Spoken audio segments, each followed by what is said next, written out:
Oke, baiklah, kita lanjutkan pembelajaran kita untuk pertemuan kali ini, yaitu tentang induksi elektromagnetik. Nah, pada induksi elektromagnetik ini ada beberapa besaran juga yang harus kita ketahui, beberapa besaran dan beberapa hukum yang harus kita ketahui. Nah, yang pertama itu ada yang dinamakan dengan flux magnetik. Nah, di mana yang namanya flux magnetik? Flux magnetik itu merupakan garis gaya medan magnet yang menembus suatu luasan bidang. Nah, misalkan di sini kita punya sebuah magnet ya, sebuah magnet di mana kita tahu ini magnet itu terdiri dari kutub utara dan kutub selatan. Nah, kalau misalkan magnet ini kita letakkan di atas suatu bidang ya, misalkan kita punya bidang, bidangnya seperti ini. Nah, jadi kalau magnetnya kita letakkan atau kita gerak-gerakkan di atas suatu bidang atau di atas suatu lempengan, maka akan menghasilkan medan magnet. Nah, akan menghasilkan medan magnet yang menembus si lempengan tersebut. Nah, dengan syarat kita harus menggerakkan magnetnya tadi tegak lurus bidang atau membentuk sudut dengan bidangnya. Ya, tapi kalau misalkan bidangnya kita punya seperti ini, lalu magnetnya kita gerak-gerakkan sejajar, itu tidak akan menghasilkan flux magnetik, tidak akan menghasilkan garis gaya medan magnet gitu. Nah, jadi nanti akan ada besar medan magnet yang menembus si bidang tersebut. Nah, sudah digambarkan seperti ini. Jadi ini misalkan magnet batang tadi yang digerakkan di atas suatu lempengan. Yang namanya lempengan pasti dia punya luasan ya. Nah, sehingga nanti akan ada medan magnet yang bisa menembus luasan tersebut. Nah, yang merah ini yang saya misalkan dengan medan magnetnya. Maka kalau kita tarik garis normal, ya garis vertikal atau garis yang tegak lurus dengan bidang luasannya, itu dinamakan dengan garis normal. Maka terlihat di sini antara garis normal dengan medan magnet itu membentuk sudutnya sebesar theta. Nah, sehingga kita bisa menentukan besar flux magnetik untuk luasan tersebut yang menembus luasan tersebut dengan persamaan flux. Jadi flux ini lambangnya seperti ini ya, bacaannya flux. Flux sama dengan B dikali A cos theta, di mana besar flux magnetik itu satuannya Weber. Jadi ini bacanya flux magnetik, satuannya Weber. Lalu ada B itu medan magnet, satuannya Weber per meter kuadrat atau satuannya dalam Tesla. Dan A itu merupakan luas penampang, satuannya dalam meter kuadrat. Nah, sedangkan theta di sini, theta itu merupakan sudut yang dibentuk antara medan magnet dan garis normal. Ingat ya, di sini bisa saja nanti dijebak. Kadang-kadang di soal dikasih tahu tetanya itu besar sudut antara medan magnet dengan luasannya, ya, dengan luasan bidangnya. Seharusnya tidak, yang namanya theta itu sudut yang dibentuk antara garis normal, ya, garis yang tegak lurus dengan medan magnetnya, dengan dengan bidang luasannya, dengan medan magnet itu sendiri. Saya ulangi ya. Jadi sudut yang diminta di sini adalah sudut yang dibentuk antara medan magnet dengan garis normal, bukan sudut yang dibentuk antara medan magnet dengan bidang luasannya. Itu tolong diingat-ingat lagi, jangan sampai salah. Nah, besaran yang kedua yaitu GGL induksi. Nah, di mana GGL induksi ini bisa terjadi jika ada perubahan flux magnetik. Nah, jika tidak ada perubahan flux magnetik, maka GGL induksinya tidak akan terjadi ya. Nah, jadi kalau misalkan kita punya rangkaian tertutup, kalian mungkin pernah dulu belajar membuat magnet dengan cara induksi, di mana di situ kita lilitkan kumparan kawat, ya, kita lilitkan kumparan kawat atau lebih gampangnya selenoida, ya. Selenoida ini kita hubungkan dengan menggunakan baterai. Nanti akan ada timbul di situ arus listrik, ya kan, timbul arus listrik. Nah, kalau seandainya kita hubungkan selenoida ini ke galvanometer. Galvanometer itu alat yang digunakan untuk mengukur atau mendeteksi ada tidaknya arus. Jadi bedanya dengan ampermeter, kalau ampermeter itu bisa mengukur arus listrik yang besar, ya, yang besar. Kalau galvanometer itu digunakan untuk mengukur arus listrik yang kecil.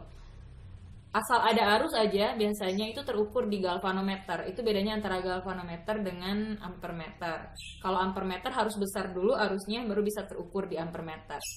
Nah, jadi kalau kita hubungkan solenoida tadi ke galvanometer, galvanometer itu kan kalau galvanometer analog itu kan ada jarumnya ya, jarumnya yang bergerak ke kiri dan ke kanan gitu. Nah, jadi kalau seandainya kita dekatkan magnet batang, ya kita dekatkan magnet batang ke dalam suatu kumparan. Jadi kalau misalkan di sini kita punya solenoida, lalu ada magnet batang, kita masukkan ke dalam kumparan atau mendekati si kumparan tadi, maka pas dia pertama masuk, jarum galvanometernya itu bergerak ke kiri atau ke kanan, ya.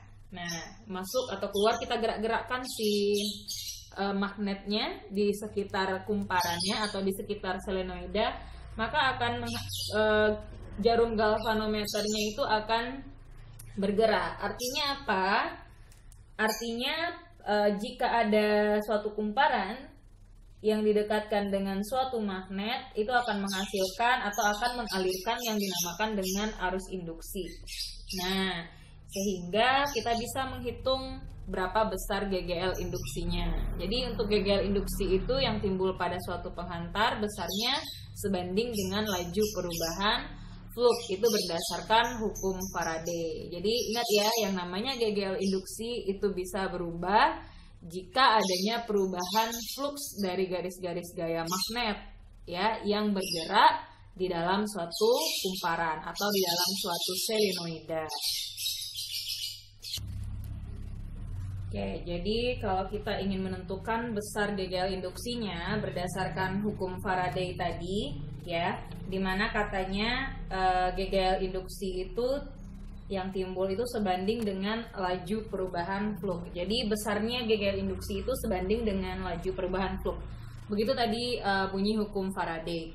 Nah, laju perubahan flux di sini ditunjukkan dengan perubahan flux yang terjadi setiap waktu, ya. Perubahan flux yang terjadi setiap waktu itu yang dinamakan dengan laju perubahan flux. Sehingga untuk GGL induksinya bisa dirumuskan dengan N dikali delta flux per T. Nah, di mana E in ini adalah GGL induksi satuannya volt, N itu jumlah lilitan, karena kan kita nanti terjadinya GGL induksi ini kan di dalam suatu kumparan ya, yang dihubungkan dengan galvanometer. Nah, berarti N ini jumlah lilitannya. Lalu delta flux itu perubahan flux, delta T itu rentang waktu atau selang waktu yang diperlukan. Nah, berdasarkan hukum Lenz, jadi hukum Lenz ini menyempurnakan hukum si Faraday tadi, ya. Hukum Lenz ini menyempurnakan hukumnya Faraday.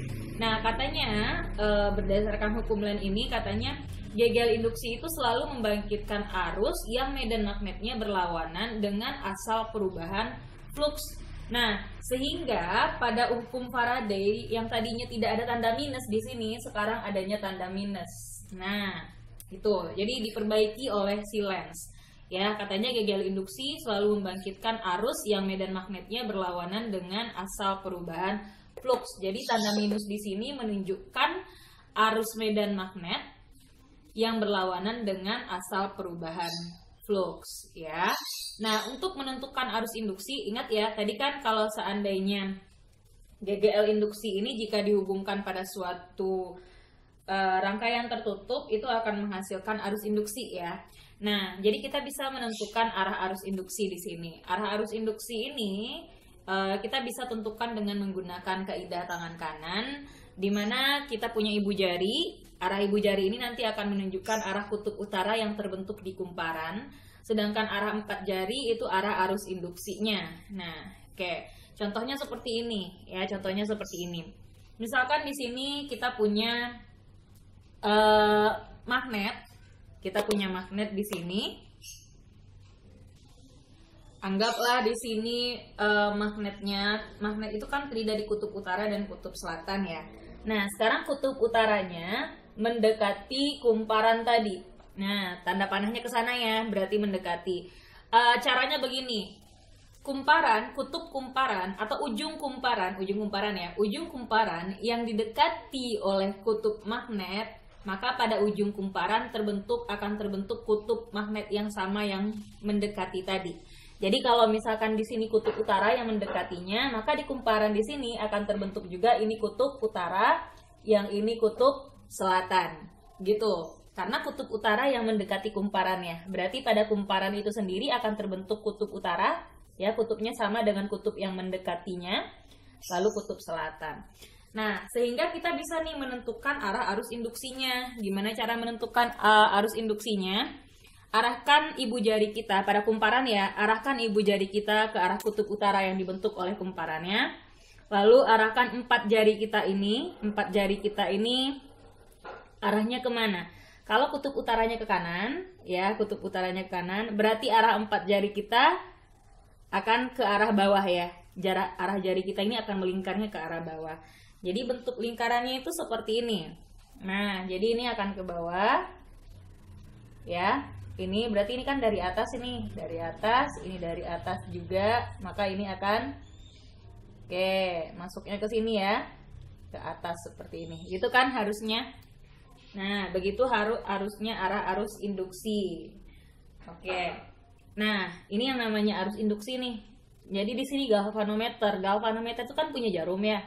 Nah, berarti kalau kita lihat di sini jarum galvanometernya ini nanti akan tertolaknya ke arah mana, ya? Nah, coba perhatikan arah alir arusnya. Ini dia mengalirnya dari sini sampai ke sini, maka jarum galvanometernya akan terdorongnya ke arah kanan. Nah, terdorong dia, anggap aja tertabrak dia oleh panah ini. Nah, terdorongnya ke kanan, gitu. Sebentar. Nah, jadi jarum galvanometernya akan terdorong ke arah kanan, baru mengalir arusnya gitu. Nah, sekarang kalau seandainya gini, ini kutub utara, ini kutub selatan, lalu magnetnya mendekati kumparan tadi, bergerak dia mendekati kumparan. Saat masuk dia ke kumparan, artinya pada kumparan akan terbentuk nanti di sini kutub yang magnet yang mendekatinya. Berarti di sini yang mendekati kutub selatan, maka kumparan di sini akan terbentuk juga kutub selatan. Ini kutubnya kutub utara, gitu kan? Nah, jadi di sini kita bisa menggambarkan arus induksinya ya dengan kaidah tangan kanan nih. Arah utara pada kumparannya ke arah kanan, lalu empat jari kita mengarahnya kemana? Nah, seperti ini ya. Ibarat kita megang pena ini begini. Nah, artinya arusnya pada kumparannya ini kan arahnya ke bawah nih. Nah, ini arahnya ke bawah, maka ini ke bawah juga, ini arahnya ke atas, gitu. Nah, sehingga pada galvanometer jarumnya akan terdorongnya kemana? Ingat ya, lihat perjalanan arusnya. Masuk dari sini galvanometernya akan terdorong ke arah kiri. Nah, coba perhatikan.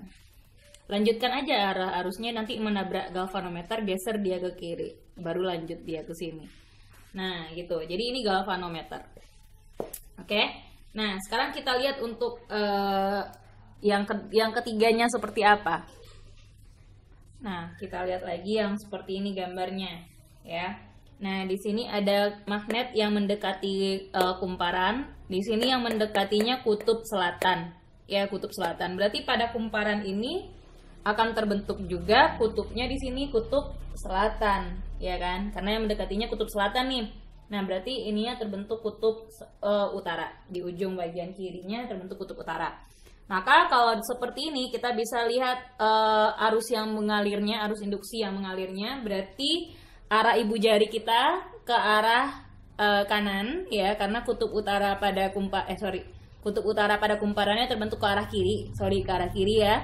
Maka nanti ujung empat jari kita ini akan mengarahnya ke arah bawah, dari atas ke bawah gitu ya. Nah, berarti kita bisa gambarkan seperti ini. Nah, dia berjalannya dari atas seperti ini ya, ini ke atas juga, ini ke atas juga, lalu baru ini ke bawah. Itu arah arus induksinya. Maka nanti galvanometernya kita lihat aja ini ngalirnya dari sini sampai sini, maka galvanometernya tergeser ke kanan, ya kan? Tergesernya jarum galvanometernya ke arah kanan. Nah, pada kasus yang seperti ini, sekarang magnetnya menjauhi si kumparan. Kalau magnetnya menjauhi kumparan, maka kutub yang dihasilkan oleh kumparan ini kutub yang berlawanan dengan kutub magnet yang menjauhi.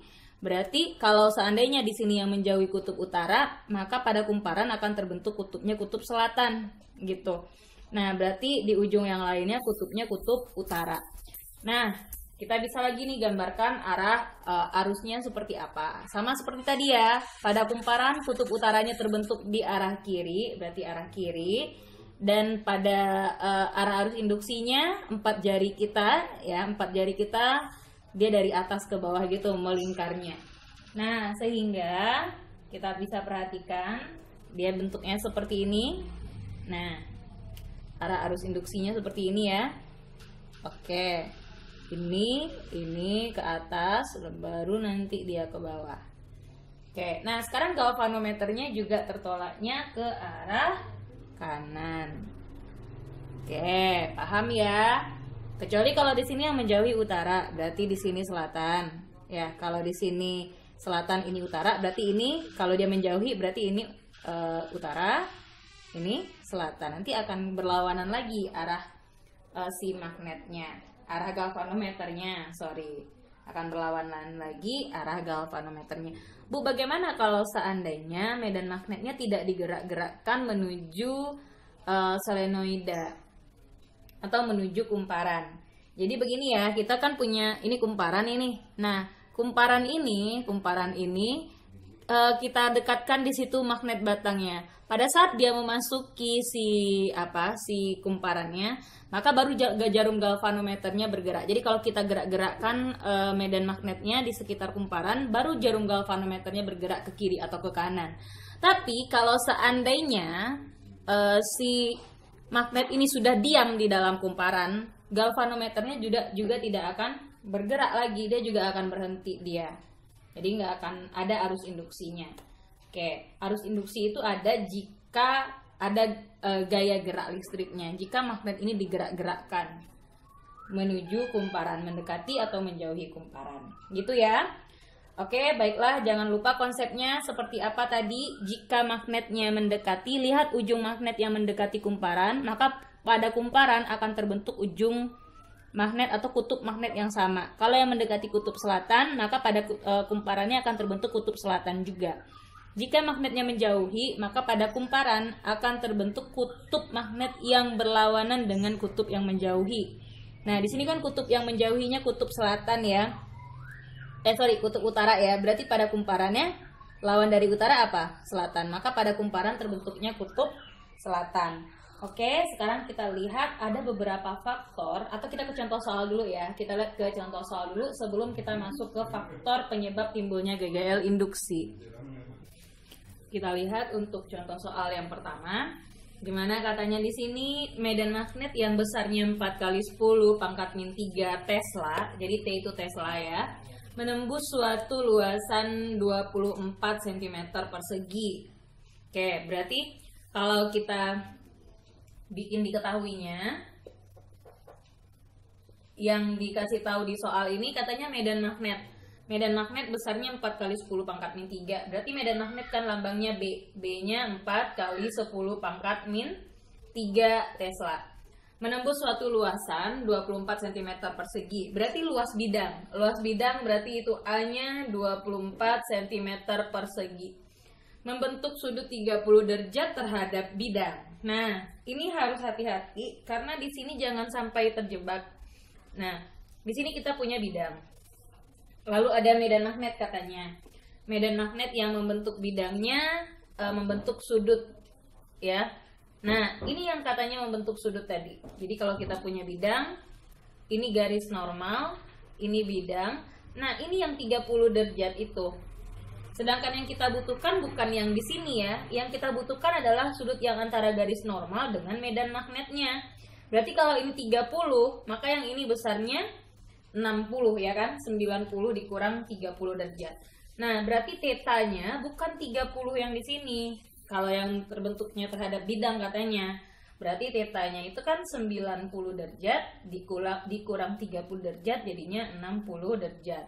Nah, yang ditanyakannya di sini berapakah besar fluks magnet yang menembus luasan tersebut? Berarti yang ditanyakannya adalah besar dari fluks magnetnya. Berapa? Nah, Di sini ada B, ada A, lalu ada tetanya. Berarti kita bisa tentukan flux magnetnya dengan persamaan flux sama dengan B dikali A dikali cos theta. Nah, berarti kita masukkan di sini nilai B-nya 4 kali 10 pangkat min 3 dikali A-nya. Ini kita ubah langsung satuannya ke meter persegi. Berarti 24 kali 10 pangkat min 4 meter persegi. Ya kan? Berarti 24 kali 10 pangkat min 4 dikali cos theta. Berarti tetanya kan 60. Berarti dikali cos 60. Begitu. Nah, berarti di sini 4 dikali 24, 4 dikali 10 pangkat min 3 dikali 24 dikali 10 pangkat min 4 cos 60. Cos 60 itu kan setengah ya. Nah, baru kita bisa bagi di sini, kita sederhanakan. 24 dengan 2 di sini dapatnya 12. Nah, 12 dikali 4 itu 48. Berarti jadinya di sini 48 kali 10 pangkat min 3 dikali 10 pangkat min 4, 10 pangkat min 7. Satuan dari flux magnet ini adalah Weber atau WB. Disingkatnya WB. Oke. Nah, ini untuk contoh soal kita yang pertama. Kita lihat untuk contoh soal kita yang kedua. Oke. Untuk soal kita yang kedua masih seputaran tentang magnet juga. Kita lihat contoh soal yang kedua. Kita lihat contoh soal yang kedua. Untuk contoh soal yang kedua, flux magnetik yang besarnya 8 kali 10 pangkat min 5 Weber menerobos kumparan tipis, tiba-tiba mengalami perubahan. Tiba-tiba mengalami perubahan menjadi 3 kali 10 pangkat min 5 Weber dalam selang waktu 0,4 sekon. Nah, gitu ya. Berarti di sini yang tadi mula-mula fluxnya itu yang menerobos kumparannya itu 8 kali 10 pangkat min 5. Nah, mengalami perubahan jadinya sekarang 3 kali 10 pangkat min 5 Weber. Nah, berarti yang dikasih tahunya flux mula-mulanya itu 8 kali 10 pangkat min 5 Weber. Flux akhirnya itu 3 kali 10 pangkat min 5 Weber. Nah, berarti bisa nggak kita cari perubahan fluxnya?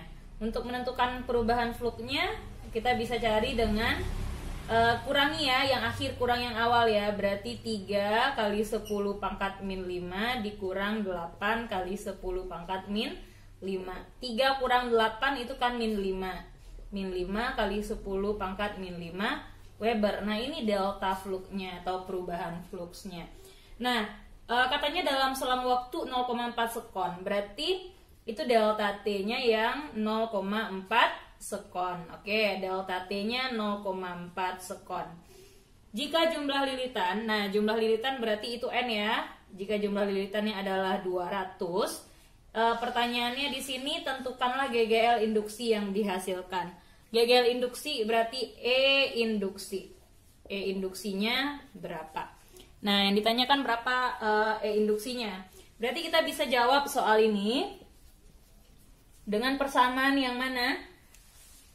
Ada persamaan yang hubungan tadi perubahan flux. Kalau ada perubahan flux berarti ada perubahan, baru ada GGL induksinya. Ingat ya, berarti kalau ada perubahan fluxnya baru ada GGL induksinya. Berarti kita bisa cari GGL induksinya dengan E induksi. Ingat tadi sudah disempurnakan oleh Lenz, tandanya minus di sini ya. N dikali delta flux per delta T. Nah, N-nya jumlah lilitannya berapa? Jumlah lilitannya di sini 200. Berarti min 200. Tanda min ini sebenarnya boleh dibikin atau boleh tidak dibikin. Nah, di sini delta fluxnya min 5. Nah, kalau udah bikin min 5, ini diminkan aja, nggak masalah. Ya, 5 kali 10 pangkat min 5 per delta T. Nah, delta T-nya di sini 0,4. Berarti 0,4 di sini. Oke. Nah, berarti setelah itu apa yang kita lakukan? Kita sederhanakan dulu yang bisa kita sederhanakan persamaannya. Di sini kan 200 dengan 0,4. 200 kita sederhanakan dengan 0,4 dapatnya 500 ya. Ini dapatnya kan 500. Nah, berarti 500 dikali 5. 500 dikali min 5, min 500 kali min 5, berarti dapatnya adalah 2500. 2500 kali 10 pangkat min 5. Datangnya 2500 ini ya, min 500 dikali min 5. Kan positif jadinya. Nah, itu manfaatnya si Lenz tadi, dia menyempurnakan hukum Faraday ya. Yang tadinya tidak ada tanda minus, maka ditimbulkan tanda minus di sana untuk mempositifkan GGL induksinya. Gitu. Jadi tanda minus itu hanya menunjukkan ada arah yang berlawanan tadi ya, medan magnet yang berlawanan dengan arah arus induksi gitu. Oke, kita lihat contoh soal kita yang ketiga, masih juga tentang soal yang sama. Oke, kita lihat di sini untuk contoh soal yang ketiga.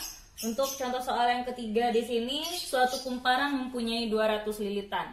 Berarti itu banyak lilitannya. Yang bisa diketahui di sini adalah banyak lilitan kan tadi N. N-nya 200 lilitan. Oke. Luas penampangnya 1500 cm². Luas penampang itu A, A-nya adalah 1500 cm².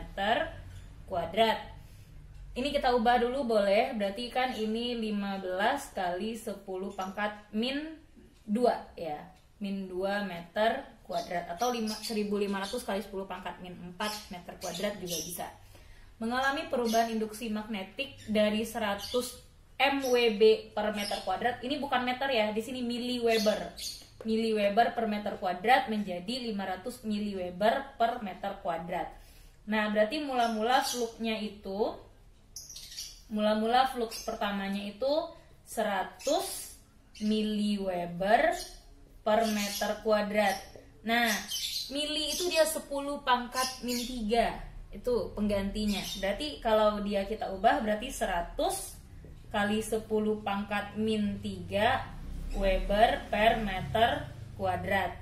Nah, lalu ada flux yang kedua. Flux yang keduanya itu 500 miliweber per meter kuadrat. Nah, ini kita ubah juga 500 kali 10 pangkat min 3 Weber per meter kuadrat. Jadi kita ganti aja mili ini dengan 10 pangkat min 3 biar gampang kan? Nah, lalu apa lagi?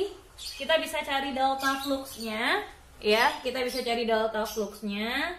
Untuk delta fluxnya sama dengan flux 2 kurang flux 1. Flux akhir kurang flux awal. 500 dikurang 100 dikali 10 pangkat min 3. Kan 10 pangkat min 3-nya kita keluarkan saja. Nah, dapatnya berapa? 400 dikali 10 pangkat min 3. Jadi untuk delta fluxnya 400 kali 10 pangkat min 3. Satuannya Weber per meter kuadrat. Oke. Lalu katanya di sini rentang waktunya atau dalam waktu 20 milisekon. Berarti itu delta T-nya 20 milisekon. Nah, 20 milisekon, ingat mili itu 10 pangkat min 3. Berarti 20 milisekon sama dengan 20 kali 10 pangkat min 3 sekon. Nah, tentukanlah besar GGL induksi yang timbul. Berarti yang ditanyanya besar GGL induksi yang timbulnya. Oke, karena di sini ada perubahan flux, berarti ada GGL induksinya. Maka kita bisa jawab. Oke, untuk menjawabnya kita bisa pakai kan hukum Faraday tadi. GGL induksi sama dengan N dikali delta flux per delta T. Oke, N-nya nilainya di situ adalah 200 lilitan, berarti min 200. Delta fluxnya 400 kali 10 pangkat min 3 per di sini 20 kali 10 pangkat min 3. Berarti ada yang bisa kita coret. Oh, oke. Ini ada kesalahan sedikit sebentar. Hampir kita salah baca soal ya. Di sini katanya kan perubahan induksi magnetik. Nah, berarti ini bukan flux, ini yang dikasih tahu. Nah, ini medan magnet, ini yang dikasih tahu. Induksi magnet sama dengan medan magnet kan. Nah, berarti ini delta B-nya. Oke, delta B-nya. Ini juga delta B-nya. Kalau flux ya flux langsung bahasanya. Sedangkan ini kan induksi magnetik. Kalau induksi magnetik itu sama dengan medan magnet. Berarti kita bukan pakai persamaan yang ini. Kita ganti dulu rumusnya. Kita kan punya tadi rumus delta flux. Kita uraikan lagi rumus delta fluxnya. N sama dengan, untuk delta flux itu kan bisa kita cari dengan B dikali A cos theta ya. Tapi karena ini antara kumparan dengan magnetnya itu saling tegak lurus, maka cosnya di situ yang bernilai 0. Nah, berarti di sini delta B dikali A per delta T. Itu yang harus diingat. Tadi kan kita punya ya, flux sama dengan B dikali A cos theta. Ini kan kalau seandainya medan magnet dengan luas penampangnya itu membentuk, bukan luas penampang ya, dengan luasan bidangnya itu membentuk sudut, dengan bidangnya membentuk sudut. Tapi kalau ini antara kumparan dengan medan magnetnya, kalau dia dimasukkan itu dia saling tegak lurus. Jadi cos tetanya sama dengan 0, tetanya sama dengan 0 gitu. Tetanya sama dengan 0 berarti cos 0 itu kan 1. Nah, kita masukkan rumusnya di sini, berarti N-nya min 200, delta B-nya 400 kali 10 pangkat min 3. Lalu dikalikan dengan A, luas penampangnya ada tadi ya, dikalikan lagi 15 dikali 10 pangkat min 2. Sebentar biar agak sedikit rapi. Ini kita kurung aja 15 kali 10 pangkat min 2 nya. Oke, berarti kita bagi di sini delta T-nya 20 kali 10 pangkat min 3. Kita sederhanakan dulu. Di sini ada yang bisa kita sederhanakan 200 dengan 400, atau di sini juga bisa yang 200 dengan 20. 200 dengan 20 ini dapatnya di sini 10 ya. Oke, ada lagi yang bisa kita sederhanakan. Jadi ini dapatnya adalah 600 volt. Oke, berarti ini dapatnya 600 volt. Gitu ya. Oke, kita lihat lagi gimana ya. Kita lanjut dulu ya ke faktor-faktor penyebab timbulnya GGL induksi. Nah, jadi untuk soal yang ketiga ini hati-hati membaca soal, hampir tadi salah. Kalau dibilangnya perubahan flux baru itu delta flux. Kalau perubahan induksi magnetik berarti itu yang berubahnya induksi magnetik. Induksi magnetik itu sama dengan medan magnet. Berarti medan magnetnya yang berubah. Medan magnetnya yang berubah dari 100 menjadi 500. Berarti itu kita bisa cari delta B-nya, perubahan medan magnetnya dulu. Baru setelah itu kita turunkan rumus flux ini. Kalau dikasih tahu medan magnet dan luas penampang kan kita bisa turunkan rumus medan magnetnya, rumus delta fluxnya yang berhubungan dengan medan magnet. Oke, kita lihat dulu materi kita selanjutnya tentang faktor penyebab timbulnya GGL induksi. Oke, kita lihat faktor-faktor penyebab terjadinya GGL induksi. Nah, GGL induksi ini bisa terjadi karena ada beberapa faktor yang menyebabkan dia terjadi. Yaitu yang pertama, faktor penyebabnya adalah adanya perubahan luasan. Jadi adanya perubahan luasan, ya, perubahan luasan bidang dari kumparannya. Jadi gagal induksi yang pertama kita lihat gagal induksi akibat perubahan luasan. Yang kedua, gagal induksi itu bisa terjadi karena adanya perubahan orientasi sudut, ya, orientasi sudut tetanya terhadap medan magnet. Yang ketiga itu bisa terjadi karena adanya perubahan induksi magnetik. Nah, sekarang kita lihat untuk yang pertama dulu, faktor yang pertama yaitu gagal induksi akibat perubahan luasan. Nah, misalkan di sini kita punya sebuah kawat, ya, sebuah kawat atau sebuah rangkaian di dalam medan magnet, di mana di sini ada hambatan dan di sini kita letakkan kawat yang bisa kita geser-geser, yaitu kawat peki, ya, kawat peki. Nah, sehingga nanti kalau seandainya kawat peki ini kita geser dia ke arah kanan, artinya kawat peki ini mempunyai kecepatan, ya, kita geser dia ke arah kanan, dia mempunyai kecepatan sebesar V. Maka sekarang posisi kawat peki itu di sini nih. Ini yang saya bikin dengan garis putus-putus. Nah, itu posisi kawat pekinya sekarang. Sehingga kalau tadi luasan bidangnya ini ya, luasan bidangnya hanya sampai sini aja, sekarang luasan bidangnya sampai ke sini. Nah, karena ada perubahan luasannya. Ini perubahan luasannya. Jadi dari ini ke sini kan ada perubahan luasan atau delta A-nya. Nah, sekarang kita lihat lagi, kita bisa tentukan di sini kalau seandainya batang peki ini kita geser, maka nanti akan timbul arus induksinya.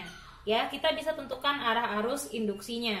Sebelum kita tentukan arah arus induksinya dengan menggunakan kaidah tangan kanan, kita tentukan dulu nih gaya lorennya ya.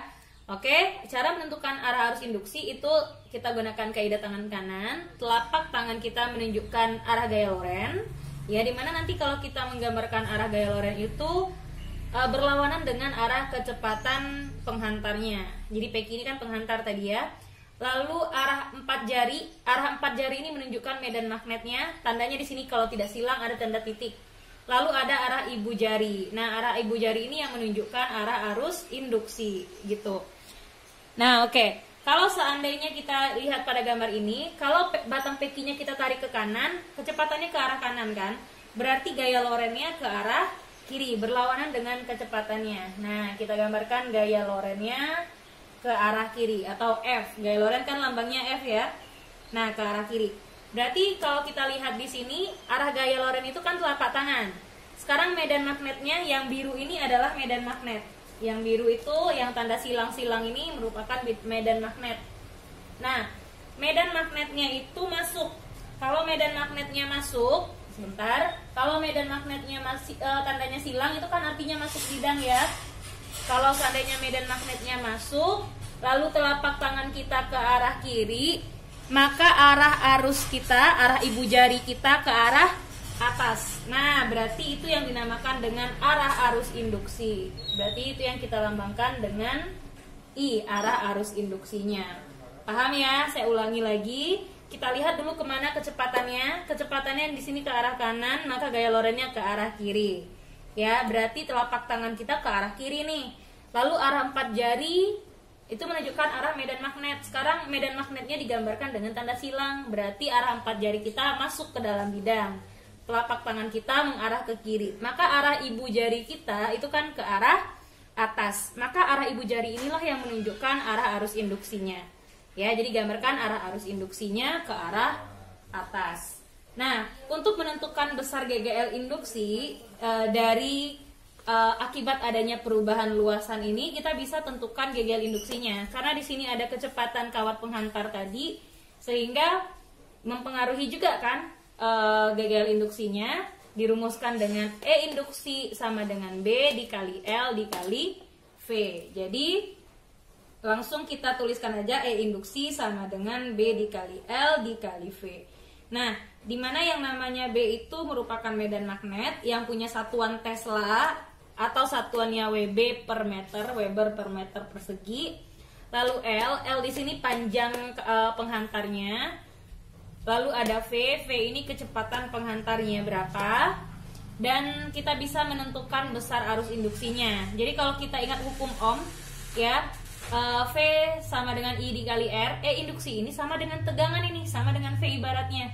Nah, berarti kalau kita mencari I kan V per R, berarti E induksinya kita juga bisa cari dengan I induksinya, arus induksinya kita bisa cari dengan E induksinya per R-nya berapa. R yang dirangkainya di R yang dirangkainya di rangkaian listriknya berapa gitu. Nah, sekarang kita lihat dulu untuk contoh soal dari GGL induksi akibat adanya perubahan luasan ini. Ya, oke ya. Saya tekankan lagi, ini wajib kalian hafalkan. Ya, wajib dihafalkan kaidah tangan kanannya, telapak tangannya menunjukkan gaya Lorentz, di mana kalau gaya Lorentz itu berlawanan dengan arah kecepatan kawat penghantarnya. Lalu arah empat jari itu menunjukkan arah medan magnetnya. Lihat tandanya di sini silang apa titik. Kalau tandanya titik berarti medan magnetnya keluar, arah empat jari kita keluar. Kalau sekarang silang berarti empat jari kita masuk bidang. Lalu arah ibu jari itu menunjukkan arah arus induksi. Oke, kita coba lihat ke contoh soal yang keempat. Kita lihat contoh soal yang keempat. Di sini sebuah rangkaian kawat logam dengan hambatan 2 ohm berada dalam medan magnet 2 Weber per meter kuadrat. Berarti di sini yang dikasih taunya adalah hambatannya kan R, hambatannya sebesar 2 ohm, berada dalam medan magnet 2 Weber per meter kuadrat. Berarti medan magnet kan B-nya 2 Weber per meter kuadrat. Bila batang logam AB 30 cm, berarti itu panjang batang logamnya kan, panjang kawat penghantar atau panjang batang penghantarnya. Itu sebesar 30 cm. Kita ubah dulu ke meter, jadinya kan 30 kali 10 pangkat min 2 meter. Digerakkan seperti pada gambar berikut. Nah, jadi nanti batang AB ini bisa digerakkan sehingga kan dia berpindah posisi nanti. Nah, sehingga arus listrik yang mengalir sebesar 600 mA. Jadi ada arus yang mengalir, I-nya sebesar 600 mA. 600 mA kita ubah ke ampere, itu 600 kali 10 pangkat min 3 ampere. Berapakah besar dan arah kecepatan kawat AB? Berarti yang ditanyakan berapakah besar dan arah kecepatan kawatnya. Oke, berarti yang ditanya berapakah besar dan arah dari V-nya. Itu yang ditanyakan. Berarti kita bisa jawab soal berikut ini. Oke, cara kita menjawab bagaimana, Bu? Kalau tadi kan ditentukan kecepatannya. Nah, kalau sekarang kecepatannya tidak dikasih tahu arahnya kemana, malah itu yang ditanyakan. Nah, kalau seandainya kecepatannya tidak dikasih tahu, kita lihat besaran lain yang dikasih tahu. Di sini yang dikasih tahunya adalah I-nya ya. I-nya atau kuat arusnya. Berarti kalau di sini kuat arus listriknya bergeraknya dari sini, dia ke bawah, lalu kan dia terus ke sini. Nah, artinya nyampe di kawat itu arus induksinya kan ke arah atas ya. Arah induksinya ke arah atas. Berarti ibu jari kita ke atas nih. Ibu jari kita ke atas, lalu tanda silang ini menunjukkan tanda medan magnet. Nah, medan magnetnya itu tandanya silang. Oke, medan magnet tandanya silang. Artinya medan magnetnya masuk bidang, berarti 4 jari kita masuk ke dalam bidang, gitu. Nah, masuk ke dalam bidang, setelah itu kita bisa menentukan gaya lorennya. Kemana arah telapak tangan kita? Ke arah kiri kan? Nah, berarti arah gaya lorennya itu ke arah kiri. Kalau arah gaya lorennya ke arah kiri, maka ada kecepatan yang berlawanan arah dengan gaya loren. Berarti kecepatannya ke arah kanan. Nah, baru kita bisa cari berapakah besar dan arah dari kecepatannya. Ingat, kita punya lagi tadi rumus kalau ada seperti ini, gagal induksi disebabkan oleh perubahan luas, maka kita bisa cari E induksinya. E induksinya itu sama dengan belief ya, BLV. Nah, E induksi ini kalau ada I dan R, gimana cara mencarinya? Tadi kan kita punya I induksi. Ini I-nya I induksi ya. Nah, I induksi ini kan tadi E induksi per R. Berarti kalau mencari E induksi, kita tinggal kalikan aja I induksi dikali R, gitu kan? Berarti sama dengan B dikali L dikali V. Kita masukkan I induksinya 600 kali 10 pangkat min 3. Lalu masukkan nilai R-nya sama dengan 2 ohm. Lalu kita masukkan nilai B-nya 2 Weber per meter kuadrat.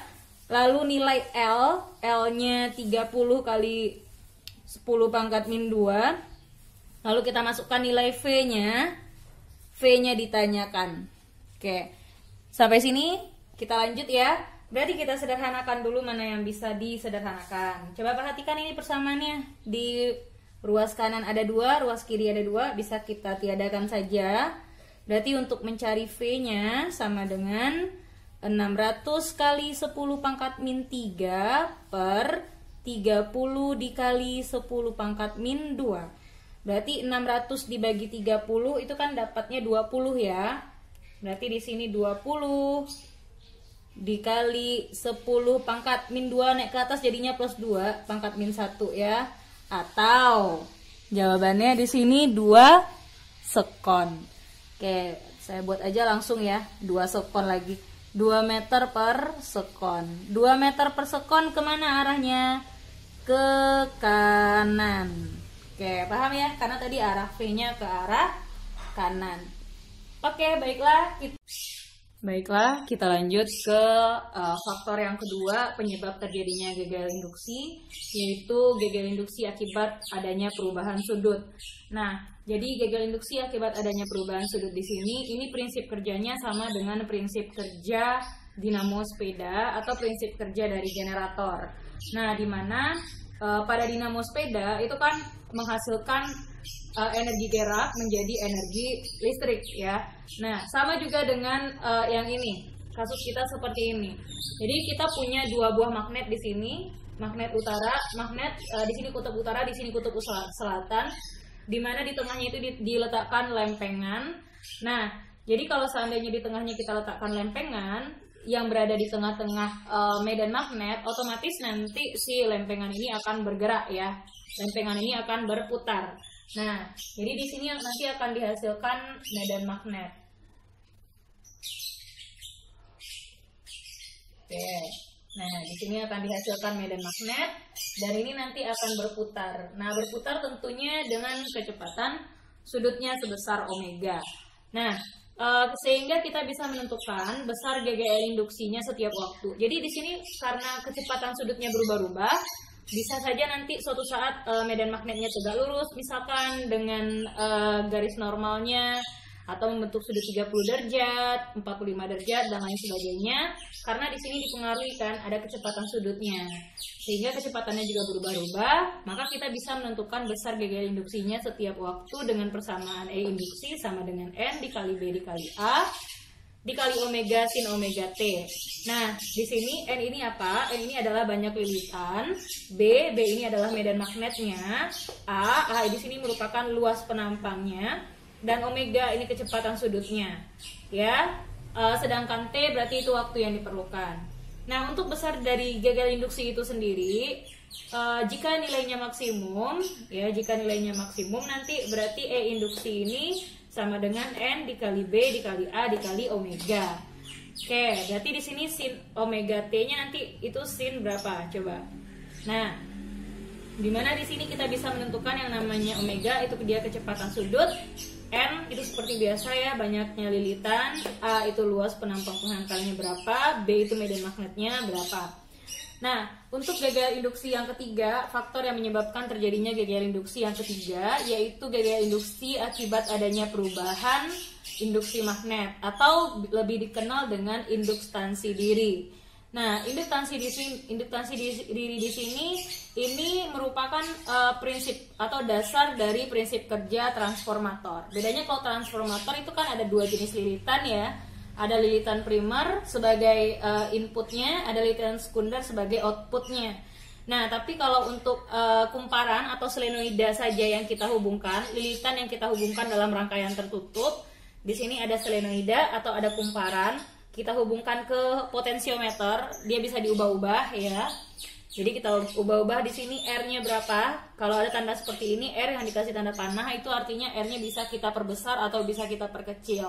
Nah, dihubungkan juga dengan ke sumber arus listrik, otomatis nanti akan ada arus yang mengalir. Kalau seandainya hambatannya diubah-ubah, arus listriknya juga bisa berubah-ubah yang melewati kumparan ini. Maka disitulah terjadinya induktansi diri.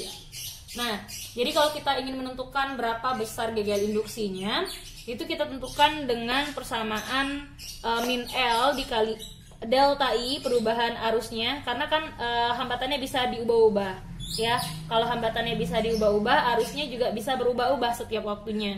Nah, dibagi dengan delta T. L ini apa? L ini yang dinamakan dengan induksi magnet atau yang dinamakan dengan induktansi diri, karena dia menginduksi dirinya sendiri. Perubahan arusnya terjadi pada dirinya sendiri, pada rangkaian ini sendiri. Ya, makanya namanya induktansi diri. Nah, kalau seandainya nilai L-nya belum dikasih tahu, maka kita bisa cari nilai L-nya dengan persamaan mu 0 dikali A dikali N kuadrat per L kecil. Nah, apa bedanya antara L besar dengan L kecil? L besar ini itu induktansi diri yang satuannya Henry, sedangkan L kecil itu merupakan panjang kumparan yang satuannya meter. Jadi, L ini berapa panjang kumparannya? Panjang kumparannya itu yang namanya L. N apa? N di sini adalah banyak lilitan. Banyak lilitan dari kumparannya berapa. Biasanya kan kalau kita belajar transformator itu ada lilitan primer dan lilitan sekunder. Kalau ini hanya ada satu jenis lilitan saja dulu. Nah, lalu yang A ini apa? A ini luas penampang dari kumparannya berapa? Mu 0, kita sudah belajar nilainya. Mu 0 itu nilainya 4V dikali 10 pangkat min 7. Nah, ingat ya, yang namanya delta I berarti di sini ada perubahan arus ya, perubahan arus. Delta T ada di situ perubahan suhu. Jadi jangan sampai lupa. Oke. Kita lihat lagi untuk contoh soal yang selanjutnya. Contoh soal yang kelima berarti ya. Kita lihat untuk contoh soal yang kelima. Nah, katanya di sini sebuah kumparan mempunyai induktansi 700 mH. Ya, 700 mH berarti itu yang dinamakan dengan induktansinya. Induktansi itu dilambangkan dengan L. L-nya sebesar 700 mH. Berapakah besar GGL induksi yang dibangkitkan dalam kumparan itu jika ada perubahan arus listrik dari 200 mA menjadi 800 mA? Nah, berarti di sini kan ada perubahan arusnya ya. Arus mula-mulanya katanya 200 mA, lalu arus terakhirnya dia berubah menjadi 80 mA. Nah, berarti di sini ada perubahan arusnya atau delta I-nya. Untuk menentukan delta I kan yang akhir, arus akhir kurang arus awal. Arus akhirnya di sini 80 dikurang 200. Berarti dapatnya di situ 120 mA. Nah, 120 mA ini kita ubah ke satuan ampere, berarti 120 atau 12 dikali 10 pangkat min 2 ampere. Jadi 12 kali 10 pangkat min 2 ampere. Nah, dalam waktu 0,2 sekon. Oke, berarti di sini waktunya 0,2 sekon. Nah, artinya perubahan waktu atau delta T-nya 2 sekon, 0,2 sekon. Nah, yang ditanyakannya di sini adalah berapakah besar GGL induksinya? Berarti yang ditanyakan di sini berapa E induksinya? Ya, untuk E induksinya berapa? Berarti ini yang kita harus cari. Maka di sini artinya GGL induksinya disebabkan karena adanya terjadi perubahan induktansi ya, atau perubahan dari arusnya sendiri. Nah, maka kita bisa pakai persamaan E induksinya itu sama dengan kita pakai min L dikali delta I dibagi dengan delta T. Nah, kebetulan di sini sekarang sudah dikasih tahu berapa induktansi dirinya. Kalau seandainya induktansinya belum dikasih tahu, kita cari dulu pakai persamaan yang mu 0 dikali A dikali N kuadrat per L tadi. Nah, berarti ini induktansinya kan 700. Berarti 700 mH ya, satu internasionalnya dalam Henry. Berarti 700 kali 10 pangkat min 3 Henry. Nah, oke, berarti ini 700 kali 10 pangkat min 3 Henry dikali delta I. Nah, delta I-nya kita sudah cari tadi, dapatnya 12 kali 10 pangkat min 2. Berarti 12 kali 10 pangkat min 2 ampere. Lalu kita bagi dengan delta T-nya. Sorry, ini T-nya harusnya T kecil ya. Nah, berarti T kecilnya di sini adalah 0,2 sekon. Berarti dibagi 0,2 sekon. Sekarang kita bisa sederhanakan. Berarti di sini kita bisa bagi ya. Ini kan dapatnya 0,7. 0,7 dikali 0,12 dibagi dengan 0,2. Nah, 0,12 dengan 0,2 itu kan bisa kita sederhanakan. Dapatnya di sini adalah 0,6. 0,6 dikali 0,7 itu kan dapatnya 0,42 volt. 0,42 volt. Nah, di sini ada tanda minus. Ya, ingat tanda minus ini tadi hanya menunjukkan adanya perubahan tadi ya, yang kita pelajari di hukum Lenz tadi. Oke, jadi kalau ada tanda minnya ya nggak apa-apa, berarti nilainya kita lihatnya yang angkanya aja, yang 0,42 voltnya saja yang kita perhatikan angkanya. Oke, berarti kita masuk materi kita selanjutnya, yaitu tentang transformator ya. Tentang transformator itu di SMP sudah dipelajari dulu, di mana transformator itu fungsinya adalah untuk menaikkan dan menurunkan tegangan. Oke, kita lihat tentang transformator ya. Dimana yang namanya transformator itu merupakan salah satu peralatan atau komponen elektronika yang digunakan untuk menaikkan dan menurunkan tegangan. Nah, Dimana pada trafo itu ada lilitan ya, ada 2 buah lilitan, ada lilitan primer, ada yang dinamakan dengan lilitan sekunder. Nah, lilitan primer itu biasanya dihubungkan ke arus AC ya, atau arus bolak-balik. Arus bolak-balik ini contohnya colokan. Colokan itu kan tidak ada kutubnya ya, tidak ada kutub positif, tidak ada kutub negatifnya. Kalau colokan kita mencoloknya terbolak-balik itu masih bisa menyala ya, masih bisa mengalir arusnya. Nah, jadi untuk trafo ini, untuk transformator atau trafo itu dia punya 2 buah lilitan, ada lilitan primer, ada lilitan sekunder. Nah, di mana inputnya, yang menjadi inputnya itu adalah yang di bagian primer. Nah, arus AC-nya di sini ya. Jadi input itu dihubungkan ke arus AC, sedangkan outputnya itu dihubungkan ke peralatan listrik atau peralatan listrik yang arusnya itu arus searah atau arus DC. Arus DC ini maksudnya arus yang ada positif negatifnya. Nah, itu namanya arus DC atau arus searah. Nah, sedangkan lilitan sekundernya itu yang sebagai outputnya. Oke. Nah, untuk lilitan primer dan lilitan sekunder, nanti mereka berdua yang menjadi dasar apakah trafo ini jenisnya trafo step up atau trafo step down. Kalau trafo step up itu gunanya untuk menaikkan tegangannya. Ingat aja, step up berarti gunanya untuk menaikkan tegangan. Sedangkan trafo step down itu untuk menurunkan tegangan listrik. Nah, oke, untuk trafo step up ini jumlah lilitan sekundernya itu harus lebih banyak daripada jumlah lilitan primernya. Nah, jadi untuk trafo step up itu jumlah lilitan sekundernya harus lebih banyak daripada lilitan sekunder. Sedangkan trafo step down kebalikannya, jumlah lilitan primernya yang harus lebih banyak.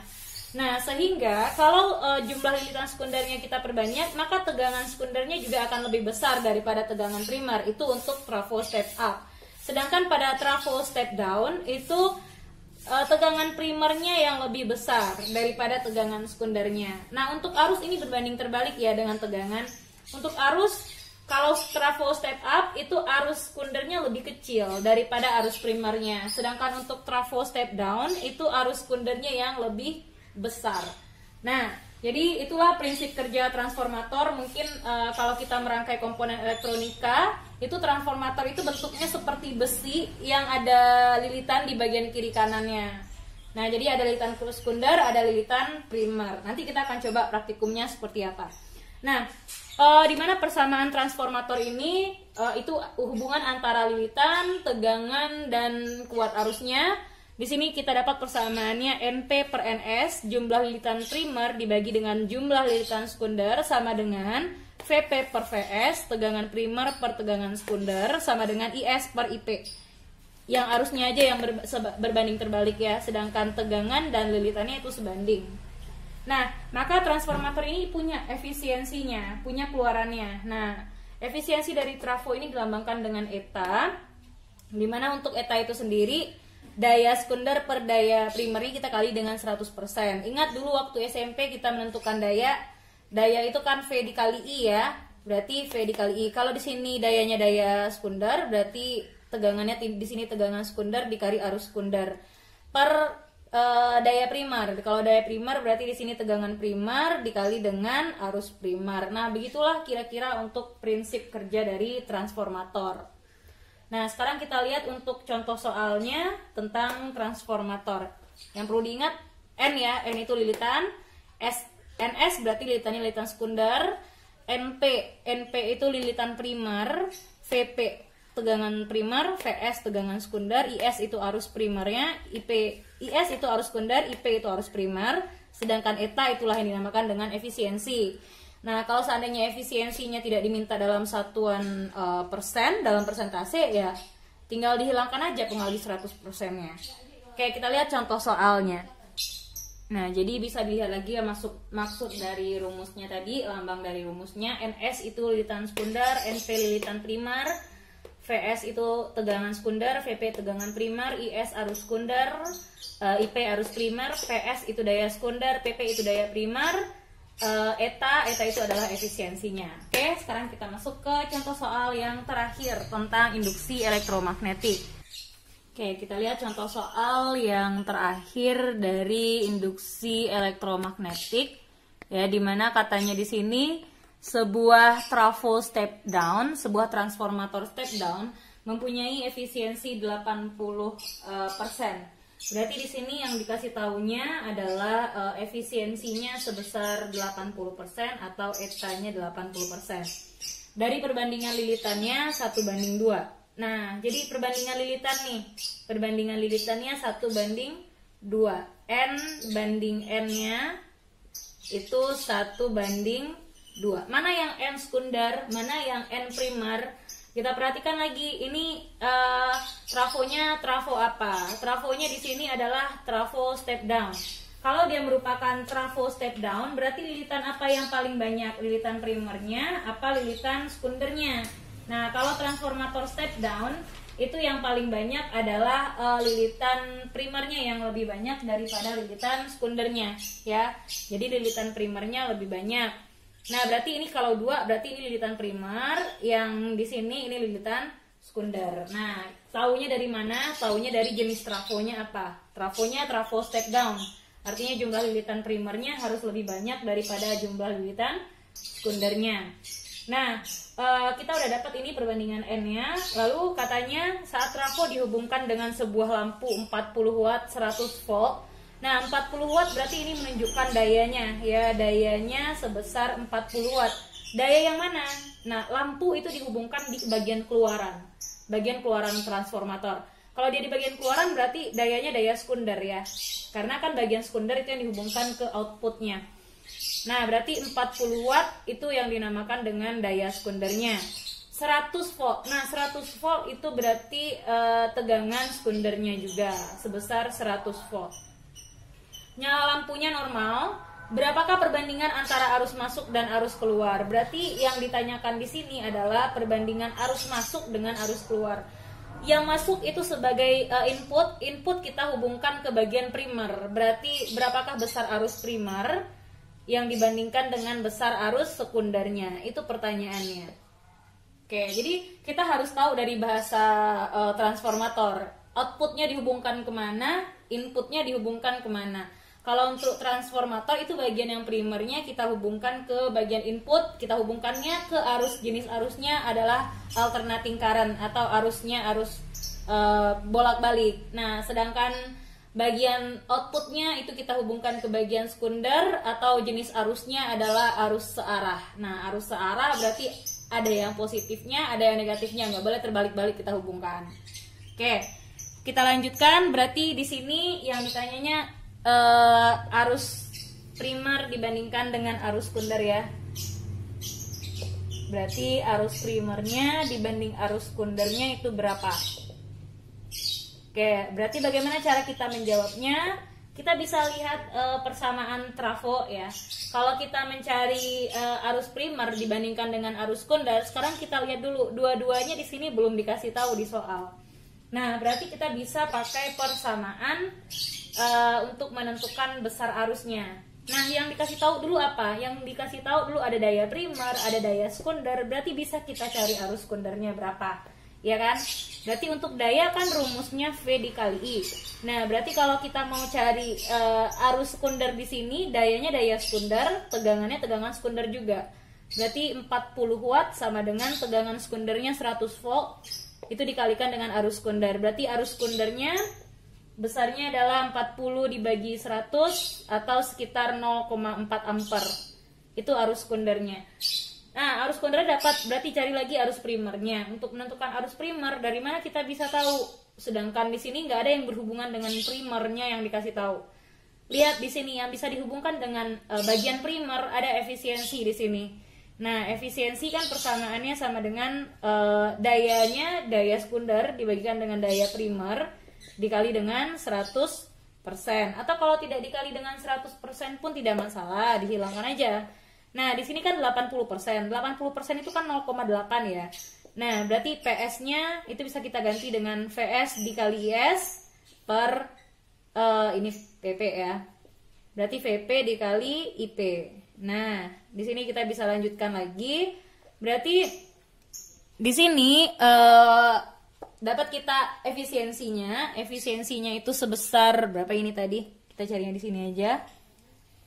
0,8 ya, kita masukkan di sini 0,8 sama dengan tegangan sekundernya itu 100 volt. Itu arus sekundernya kita dapat tadi 0,4 per tegangan primernya, kita dapat tegangan primernya berapa ya? Tegangan primernya belum ya, berarti dalam tegangan primer aja dulu. Untuk tegangan primer berarti Vp, lalu untuk arus primernya belum juga, berarti Ip aja dulu. Nah, maka di sini 0,8 sama dengan 100 dikali 0,4 itu kan dapatnya 40 ya. 40 per Vp dikali Ip. Nah, berarti ini kan dapatnya dalam bentuk persamaan gitu kan.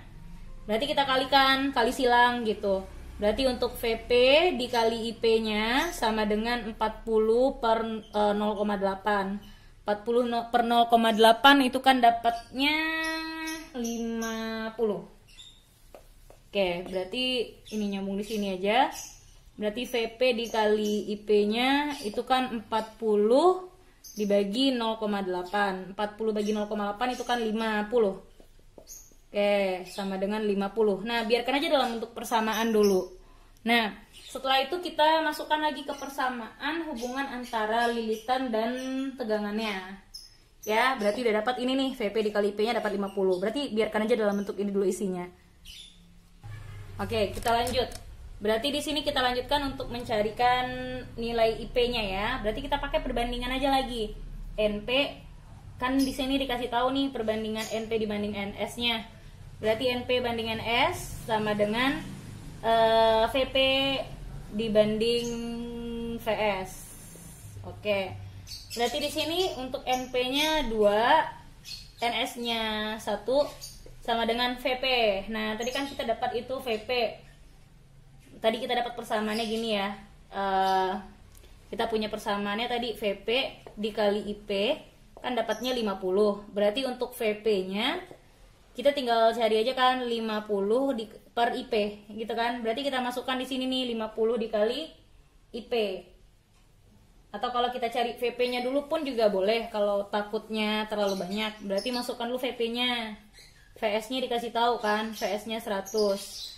Berarti kali silang nih. Kita kali silang berarti Vp sama dengan 2 kali 100, 200. Dapat Vp-nya 200 volt. Kita masukkan ke persamaan tadi nih, Vp dikali Ip sama dengan 50 kan. Berarti Vp-nya 200, Ip-nya kita mau cari sama dengan 50. Oke. Nah, berarti kita bisa nih cari nilai IP-nya berapa. Untuk nilai IP-nya kita tinggal bagi aja 200 dibagi 50. 200 dibagi 50 itu dapatnya 4 ampere. Udah dapat IP-nya, berarti kita mau cari perbandingan IP dan IS-nya juga bisa ya. Berarti untuk IP dibandingkan dengan IS-nya, untuk IP tadi kita dapat nilainya 4 ampere, sedangkan IS-nya kita belum tahu ya. Kita masukkan lagi ke IS-nya. Wow, panjang perjalanannya. Kita cari dulu IS-nya. Oke, untuk cari IS-nya kita bisa cari lewat ini ya. Tadi IS-nya berapa tadi? 0,4. Nah, berarti ini IP per IS. Oh ya, IS kita udah cari di awal tadi ya. Berarti IP-nya 4. Apalagi ini? Ini kebalik, sorry. Ini harusnya 50 per 200. Oke, 50 per 200 kan dapatnya 1 per 4 ampere. Oke, IP-nya tadi kita dapat 1 per 4. 1 per 4 itu kan 0,25 ya.